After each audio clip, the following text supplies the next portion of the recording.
कानी बहू। किशोरी लाल जी के बेटे राघव की शादी की बात जगह जगह चल रही थी, लेकिन किशोरी लाल जी को कोई लड़की पसंद ही नहीं आती थी। और उसकी एक ही वजह थी, किशोरी लाल जी का लालची होना। उनको लड़के वालों से मोटा दहेज चाहिए था और इसी चक्कर में एक दिन वो एक बहुत पैसे वाले के घर अपने बेटे का रिश्ता लेकर पहुंचे। उस आदमी का नाम था ओम प्रकाश। देखिए किशोरी लाल जी, मेरी एक ही बेटी है और मेरी सारी संपत्ति जायदाद सब कुछ मेरी बेटी नैना का ही है। पापा, नाम से लगता है बहुत खूबसूरत होगी। कितना अच्छा नाम है ना, नैना। हाँ, वैसे बात तो सही है आपकी। अब इतना पैसा है, जमीन जायदाद है, इकलौती बेटी, आप भी क्या करेंगे? सब कुछ उसे ही देंगे ना। बिल्कुल ठीक पहचाना आपने। बस बेटी की शादी और सारी जायदाद उसके नाम। पापा, बिना देखे हाँ कर दीजिए ना। इतना अच्छा रिश्ता फिर कहाँ मिलेगा? माला माल हो जाएंगे हम। मैं अपनी बेटी को बुलाता हूँ। अरे नहीं नहीं नहीं नहीं, आपकी बेटी का नाम नैना है, सुनकर ही लगता है बहुत सुंदर होगी। रहने दीजिए अंकल, मैं तो आपकी बेटी के नाम से इतना खुश हो गया हूँ कि उसे बिना देखे शादी करने को तैयार हूँ। अब तो मैं उसका चेहरा सीधे शादी के बाद ही देखूंगा। और इस तरह राघव नैना का चेहरा नहीं देखता और उससे शादी कर लेता है। शादी के बाद अपनी सुहाग रात पर जब राघव नैना का घूंघट उठाकर देखता है तो नैना की आंखें बंद थी। कितनी खूबसूरत हो तुम नैना। जरा अपनी आंखें खोलकर मेरी तरफ देखो तो सही। नहीं, मुझे शर्म आती है। अरे, मैंने तुम्हें शादी से पहले भी नहीं देखा, और अब अगर तुम आंखें खोलकर मुझे देखोगी भी नहीं तो मुझे अच्छा कैसे लगेगा? इससे पहले कि नैना अपनी आंखें खोलकर राघव की तरफ देखती, अचानक से लाइट चली गई और राघव नैना को पूरी तरह से देख भी नहीं पाया। अगली सुबह नैना राघव के लिए नाश्ता बनाकर लेकर आई। अरे ये क्या? आधा पराठा सेका हुआ है और आधा बिल्कुल कच्चा। ये तुमने क्या किया नैना? बहू, तुमने क्या आधा पराठा तवे से नीचे लटका कर रखा था, जो आधा सेका है और आधा कच्चा? मुझे जितना दिखेगा उतना ही तो सीखूंगी ना पापा जी।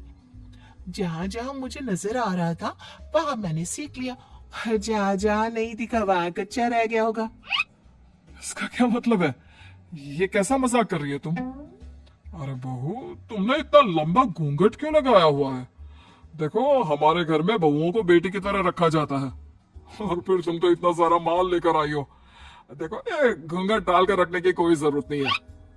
हाँ नैना, पापा जी ठीक कह रहा है, तुम तो आराम से रहो, अपना ही घर समझो। नैना अचानक से अपना घूंघट उठा लेती है। अरे ये क्या पापा, नैना की तो एक आंख फूटी हुई है। नाम से नैना, लेकिन ये तो कानी बहू निकली। मेरे साथ धोखा हुआ है, धोखा। बिना दिखाए अपनी कहानी लड़की मेरे संग ब्याह दी। मुझे कहानी भी नहीं चाहिए। मुझे अभी ओम प्रकाश जी से बात करनी पड़ेगी। आखिर उन्होंने मेरे साथ ऐसा किया क्यों? अरे, आप लोगों ने ही तो पापा से कहा था कि आप लोग शादी से पहले मुझे देखना नहीं चाहते। अब मेरे पापा पर क्यों इल्जाम लगा रहे हैं? अरे लेकिन उन्हें बताना तो चाहिए था ना कि तुम कहानी हो, एक आंख से तुम्हें दिखाई नहीं देता।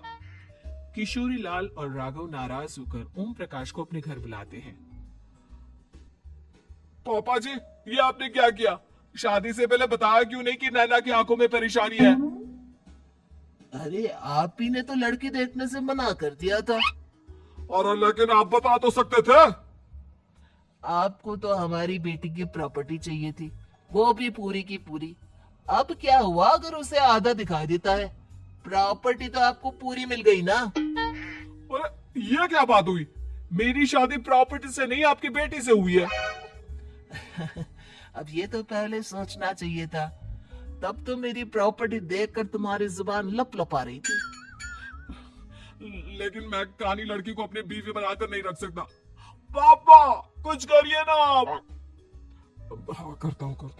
देखिए ओम प्रकाश जी, आप हमारे साथ ऐसा नहीं कर सकते।